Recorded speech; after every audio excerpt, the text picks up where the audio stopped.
الشريعة غيث سح وابله، فافتر قلب الفتى غضا وريانا.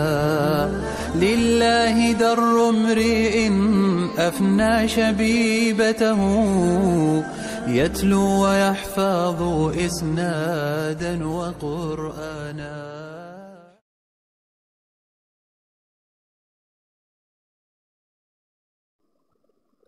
بسم الله الرحمن الرحيم. الحمد لله رب العالمين، والعاقبة للمتقين، والصلاة والسلام على سيد الأنبياء والمرسلين، سيدنا وإمامنا ونبينا محمد وعلى آله وأصحابه ومن والاه أجمعين، وبعد.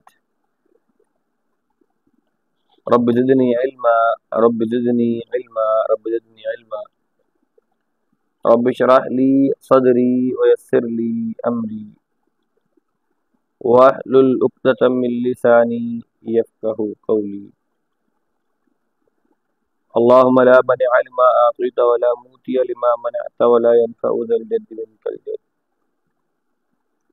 أعوذ بالله السميع العليم من الشيطان الرجيم، من حمده ونفخه ونفسه.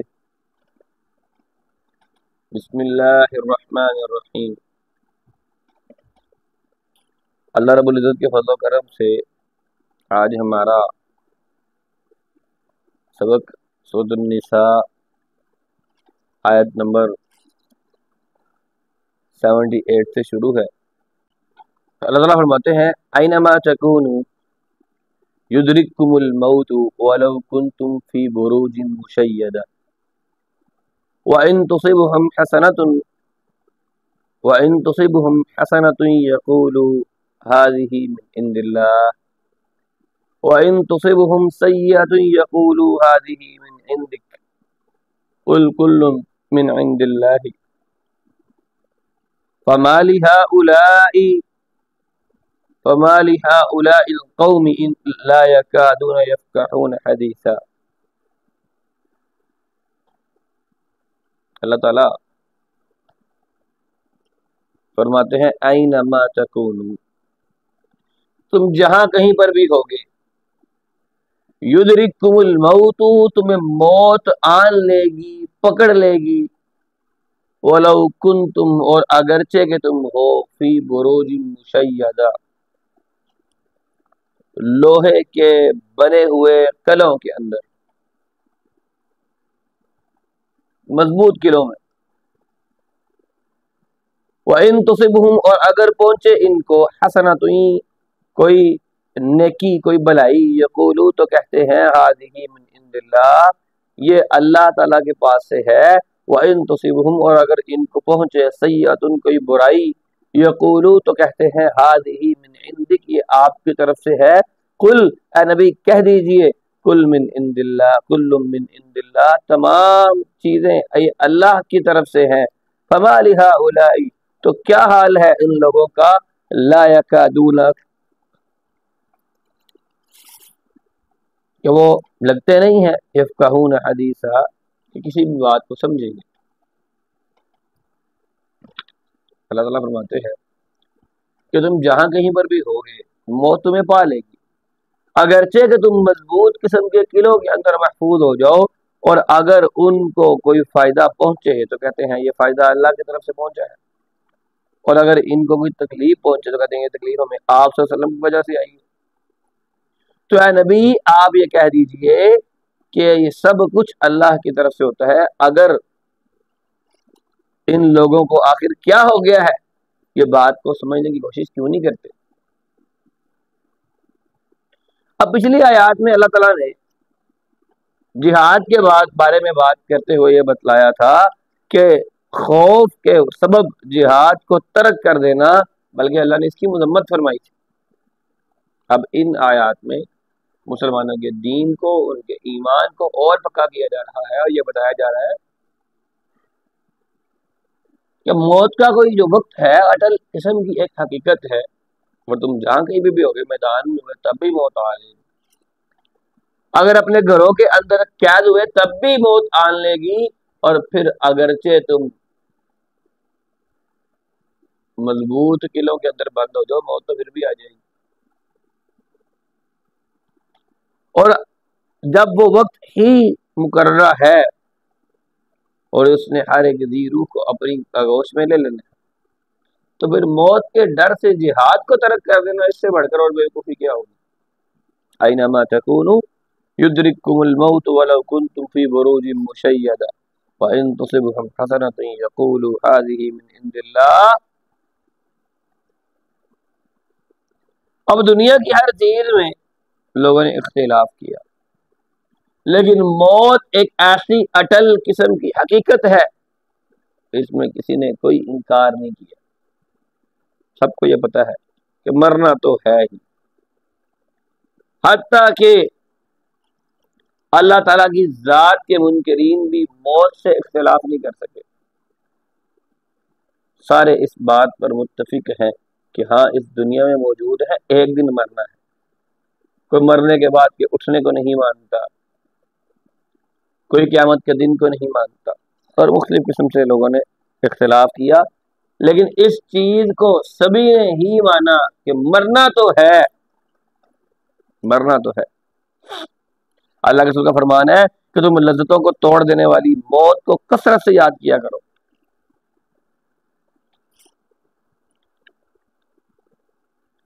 موت ایسی اٹل حقیقت ہے کہ جس کا تصور ہی انسان کو، مؤمن کو برائی سے روک لیتا ہے.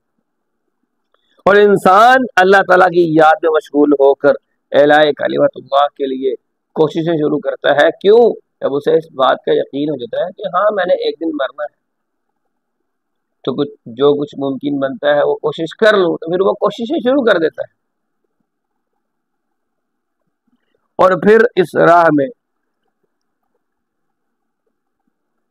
اپنے مقصد کی تکمیل کے لیے پھر وہ جانی اور مالی جو قربانی ہے اس سے دریغ نہیں کرتا، کیونکہ اس کا پختہ عقیدہ اور ایمان ہوتا ہے کہ موت کا ایک وقت مقرر ہے، اور جب وہ وقت آ گیا پھر اس نے ٹلنا نہیں،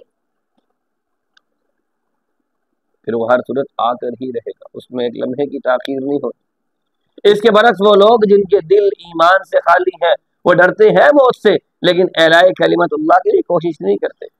جس طرح اللہ کے رسول کے دور میں منافقین تھے، موت کے ڈر سے جہاد کے لیے نہ نکلے، بلکہ لوگوں کو بھی مختلف ہیلوں سے، بہانوں سے روکنے کی کوشش کی.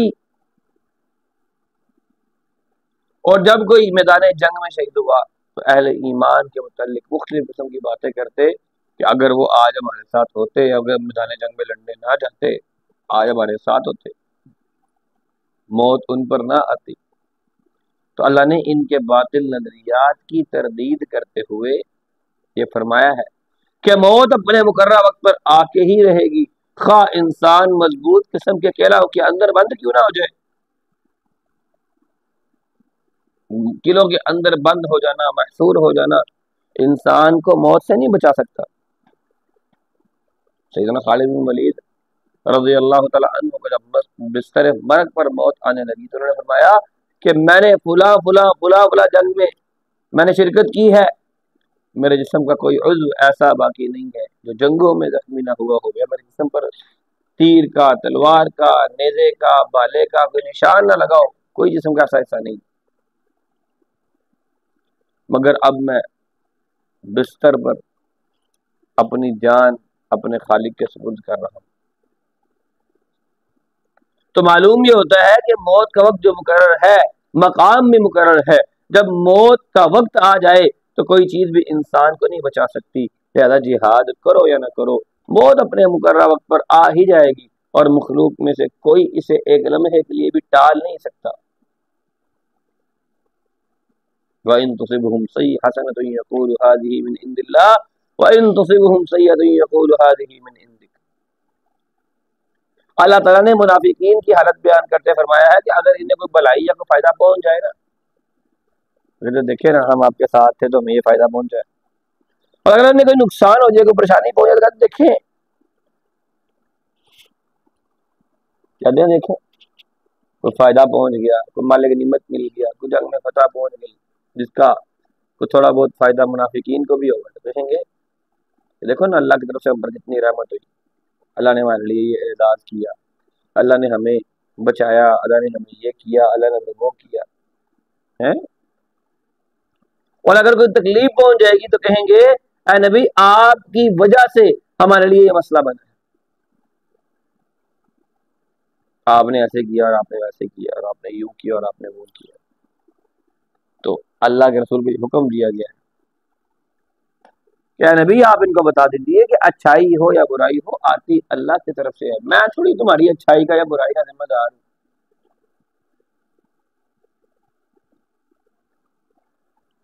کل من عند اللہ فما لهؤلاء القوم لا يكادون يفقهون حدیثا، نفع اور نقصان پہنچانے کی قدرت صرف اللہ تعالیٰ ہی کے پاس ہے۔ اگر ساری مخلوق مل کر کسی کو نقصان پہنچانے کے لیے جمع ہو جائے تو اللہ کی مشیت، اللہ کی مرضی، اللہ کے حکم کے بغیر انسان کو نقصان نہیں پہنچا سکتی، اور ساری کی ساری مخلوق فائدہ پہنچانے کے لیے آ جائے تب بھی اللہ کے حکم، اللہ کی مرضی، اللہ کی منشا کے بغیر کسی کو ایک لمحے برابر بھی فائدہ نہیں پہنچا سکتی۔ لیکن یہ عام فہم اور آسان بات کفار کو اور مشرکین کو سمجھ نہیں آنی، وہ اس کو سمجھنے سے قاصر ہے۔ ما اصابک من حسنۃ فمن اللہ وما اصابک من سیئۃ فمن نفسک وارسلناک للناس رسولا وکفى باللہ شہیدا۔ ما اصابک من حسنۃ، جو کوئی بھی بلائی یا نیکی تمہیں پہنچتی ہے، فمن اللہ، تو وہ اللہ کی طرف سے ہے، وما اصابک من سیئۃ، اور جو کوئی بھی تجھے برائی پہنچتی ہے، فمن نفسک، تو تیرے نفس کی وجہ سے ہے، وارسلناک، اور ہم نے بھیجا ہے اے نبی آپ کو، للناس، لوگوں کے لیے، رسولا، رسول بنا کر، وکفى باللہ شہیدا، اور اللہ تعالیٰ وہ کافی ہے گواہی کے طور پر۔ اللہ تعالیٰ نے یہ ارشاد فرمایا ہے کہ آپ کو جو قسم جو بھی برائی پہنچتی ہے، کوئی بلائی پہنچتی ہے تو اللہ کی طرف سے ہے، اور اگر کوئی تکلیف اور کوئی درد پہنچتا ہے تو وہ تیرے اپنے نفس کے اعمال کی بدولت ہوتی ہے، اور ہم نے تجھے لوگوں کے لیے رسول بنا کے بھیجا ہے اے محمد صلی اللہ علیہ وسلم۔ اس بات پر اللہ تعالیٰ کی گواہی ہی کافی ہے۔ ہر قسم کی بلائی اور اچھائی کا حقیقی مالک اللہ ہے، اس میں کسی انسان کا کوئی عمل دخل نہیں ہے۔ اسی لیے اللہ تعالیٰ نے فرمایا ہے اے رسول جو بلائی آپ کو پہنچتی ہے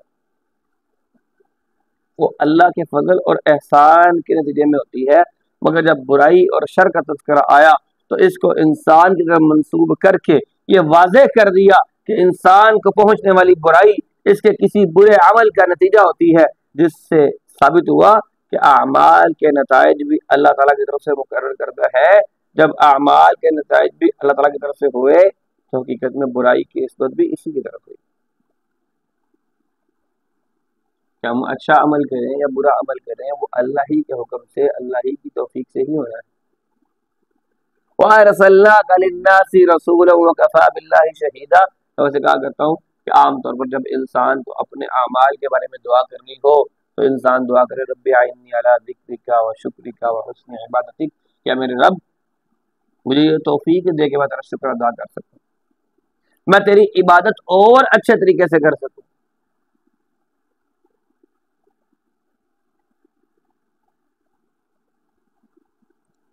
تو وما وارسلناک للناس رسولا وکفى باللہ شہیدا، اللہ تعالیٰ نبی کریم صلی اللہ علیہ وسلم کا کام اللہ تعالیٰ کا پیغام پہنچانا ہے، اور ان کو چاہیے کہ وہ آپ کو رسول مانتے ہوئے آپ کی رسالت پر ایمان لے آئے، لیکن اگر وہ ایمان نہیں لاتے تو پھر آپ ان کے کسی عمل پر بطور رسول کوئی گواہ نہیں ہے، کوئی پرواہ نہیں کرنی چاہیے آپ کو ان کی، کیونکہ اللہ تعالیٰ نے آپ کو رسول بنا کر بھیجا ہے، اور اس بات کے لیے اللہ اکیلے کافی، گواہی جو ہے وہ کافی ہے۔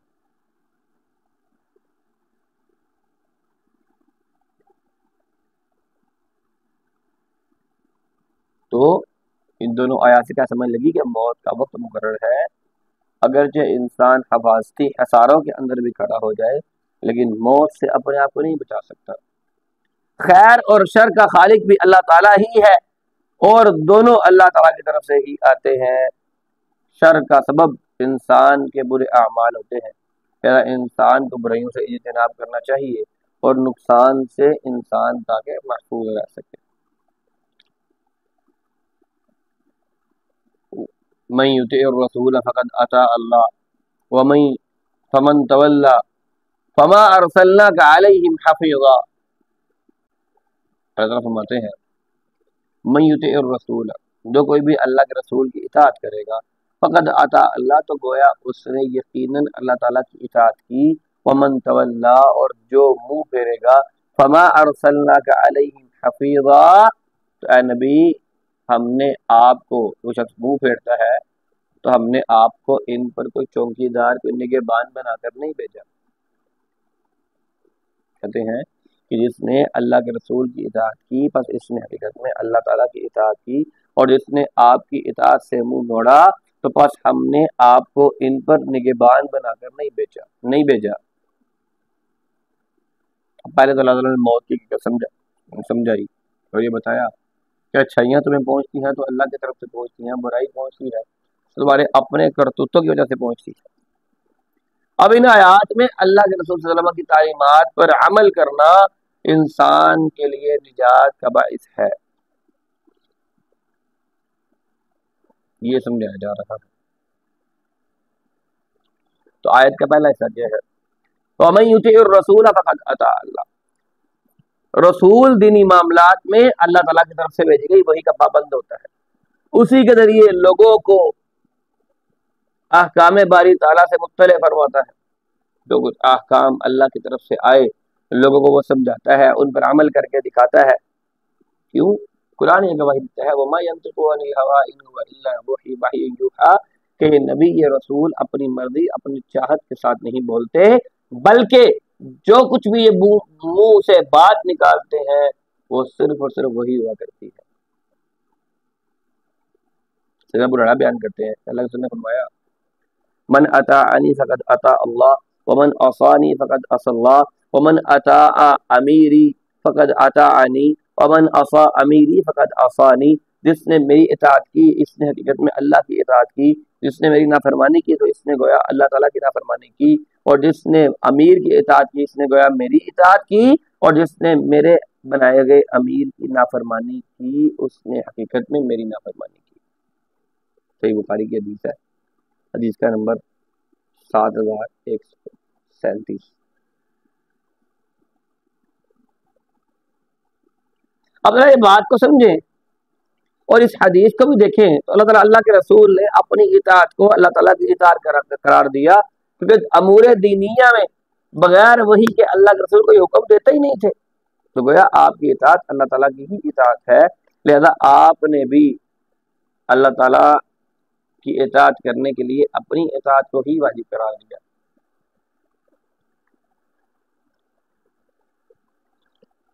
ظاہر سی بات ہے اللہ تعالیٰ کی اطاعت کے لیے اب سارے لوگوں پر الگ الگ سے تو وہی آئے گی نہیں۔ قوم میں سے اللہ نے ایک کو رسول بنا کر بھیجا، اس پر وہی بھیج دی اور وہ آگے لوگوں کی اصلاح کے لیے کام کر رہا ہے۔ صحابہ کرام رضوان اللہ علیہم اجمعین ان کا عمل کیسا تھا اس بارے میں، اب اس بات کو مثال کے طور پر لے کر ہم نے اس بات کو سمجھنا ہے کہ جب صحابہ کرام کو دنیاوی امور کے متعلق اپنی رائے کوئی دیتے یا حکم دیتے اور وہ کوئی اور رائے رکھتے تو آپ فوراً ان کے سامنے بیان کر دیتے کہ اگر رسول اللہ ان کی رائے کو بہتر سمجھتے تو قبول کر لیتے، لیکن دنیاوی امور میں جیسا کہ اللہ کے رسول نے کھجوروں کی پیوند کاری کے بارے میں ان کو کہا کہ بھائی اس کو پیوند کاری نہ بھی کیا کرو، صحابہ نے آپ کی رائے کو قبول کر لیا۔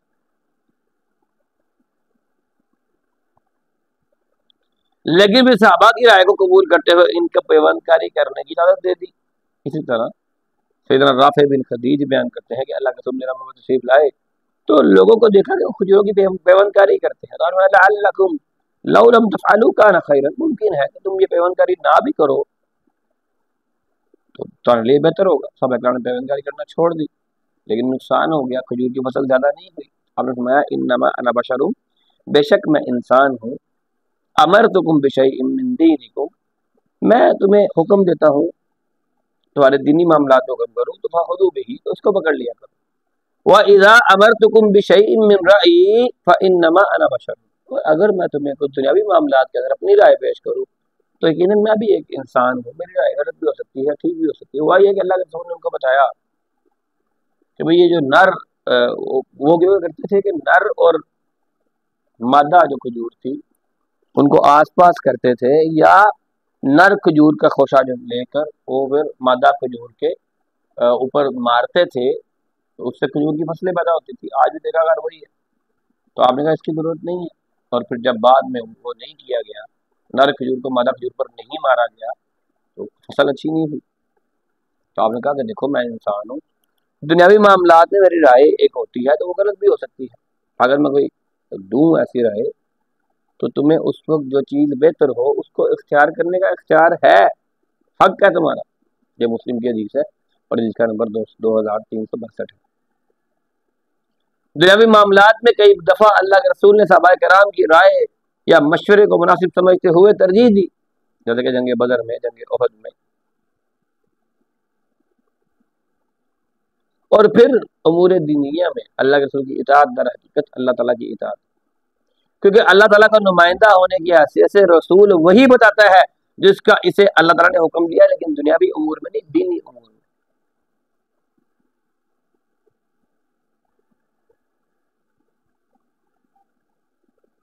تو اللہ تعالیٰ یہ فرماتے ہیں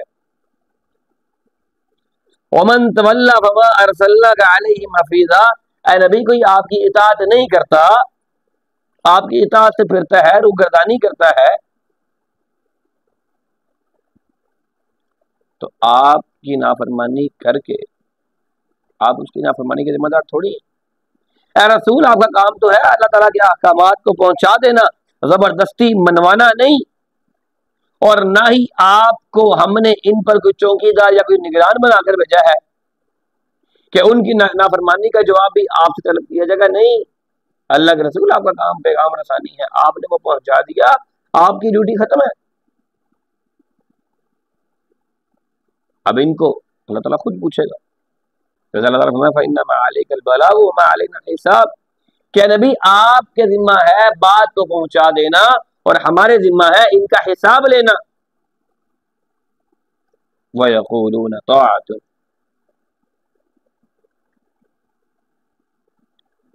فَإِذَا بَرَزُوا مِنْ عِنْدِكَ بَيَّتَ طَائِفَةٌ مِّنْهُمْ غَيْرَ الَّذِي تَقُولُ وَاللَّهُ يَكْتُبُ مَا يُبَيِّتُونَ فَأَعْرِضْ عَنْهُمْ وَتَوَكَّلْ عَلَى اللَّهِ وَكَفَى بِاللَّهِ وَكِيلًا. اللہ اکبر. وَيَقُولُونَ طَاعَةٌ، اور وہ کہتے ہیں، فرما برداری کی بات کرتے ہیں. وَيَقُولُونَ، اور وہ کہتے ہیں، طَاعَةٌ، کہ ہم تو بڑے فرما بردار ہیں، ہم نے حکم مانا ہے. فَإِذَا بَرَزُوا مِنْ عِنْدِكَ، جب وہ باہر جاتے ہیں آپ کی طرف سے، بَيَّتَ طَائِفَةٌ، تو مشورہ کرتا ہے ان میں سے ایک گروہ، منہم، ان میں سے، غیر الذی، اس بات کے خلاف جو تقول، وہاں پر جو آپ کہہ رہے تھے. واللہ یکتب ما یبیتون، اور اللہ تعالیٰ لکھ رہا ہے، لکھ لیتا ہے، ما یبیتون، جو کچھ راتوں کو مشورے کرتے ہیں. فارض عنہم، تو ان سے اعراض کریں، وتوکل اللہ، اور توکل اللہ تعالیٰ پر کریں. وکفا باللہ وکیلا، اور بے شک اللہ تعالیٰ بہت بڑا کافی ہے، وہ کارساز کرنے والا، وہ کافی ہے. اور منافق آپ کے پاس آ کر کہتے ہیں کہ ہمارا تو کام ہی فرما برداری کرنا ہے، ہم تو آپ کے بڑے فرما بردار ہیں. پھر جب وہ آپ کے پاس سے اٹھ کر چلے جاتے ہیں تو ایک گروہ رات کے وقت اس بات کے خلاف جوڑ توڑ کرتا ہے، مشورے کرتا ہے جو اس گروہ نے آپ سے کہی تھی. اللہ تعالیٰ ان کی بات کو لکھ لیتا ہے. وہ جو رات کو سازشیں کرتے ہیں، چنانچہ آپ ان سے اعراض کریں اور اللہ تعالیٰ پر یقین رکھیں. اللہ تعالیٰ ہی کافی ہے آپ کو، کہ اللہ ہی کارساز ہے.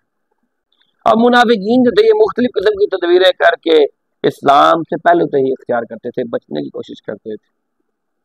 اللہ تعالیٰ نے ان کی خفیہ تدابیر کو ظاہر فرما کر اہل ایمان کو متنبع کر دیا کہ رسول یہ منافقین جب آپ کے پاس ہوتے ہیں تو اس وقت تو آپ کی اطاعت کی بات کرتے ہیں، اقرار کرتے ہیں آپ کی اطاعت کا، لیکن فَإِذَا بَرَزُوا مِنْ عِنْدِكَ بَيَّنَ طَائِفَةٌ مِّنْهُمْ غَيْرَ الَّذِي تَقُولُ. لیکن نبی ان کو مرض یہ ہے، ان کو مسئلہ یہ ہے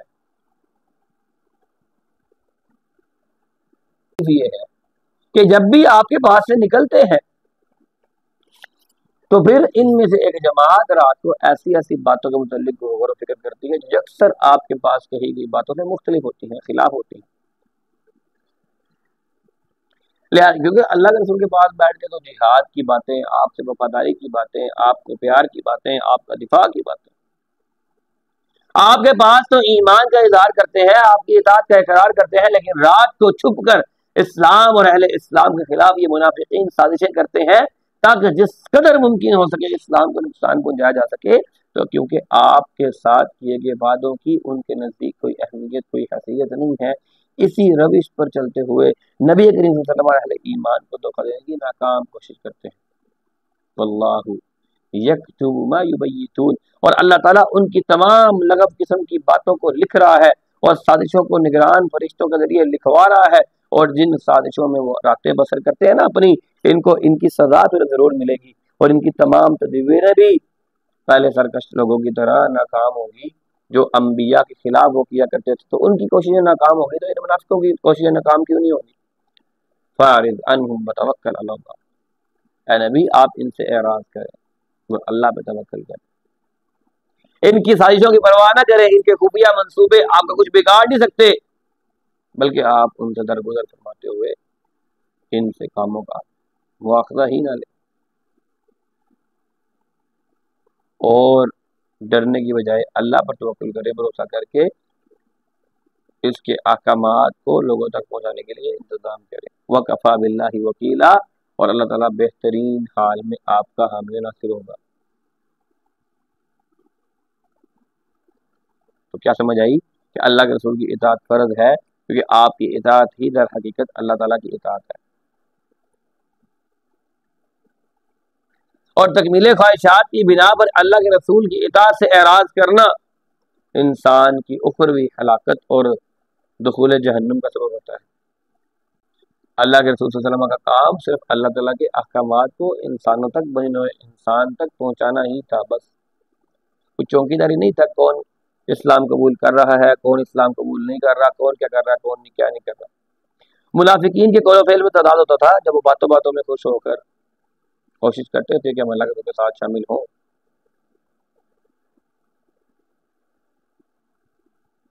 قول اور فعل کا تضاد انسان کے لیے ذلت اور رسوائی کا سبب بنتا ہے.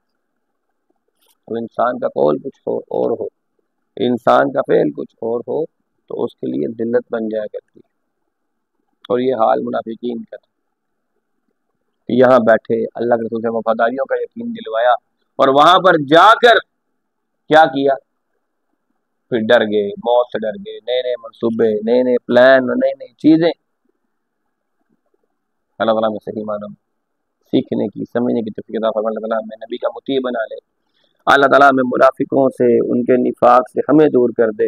جب ہم فوت ہوں تو ہمیں موت اس حال میں آئے کہ ہم اللہ تعالیٰ کے مسلمان بندے ہوں، ہمارے دلوں میں کوئی نفاق، کوئی ایسی چیز نہ ہو. اللہ تعالیٰ صحیح معنی میں سیکھنے کی، سمجھنے کی توفیق عطا فرمائے. آج کے لیے اتنا ہی ہے. وآخر دعوانا ان الحمد للہ رب العالمین. السلام علیکم ورحمۃ اللہ وبرکاتہ. سوال کسی کو ہو تو کر سکتا ہے. علم الشريعة غيث سح وابله فافتر قلب الفتى غضا وريانا لله در امرئ أفنى شبيبته يتلو ويحفظ إسنادا وقرآنا. علم الشريعة غيث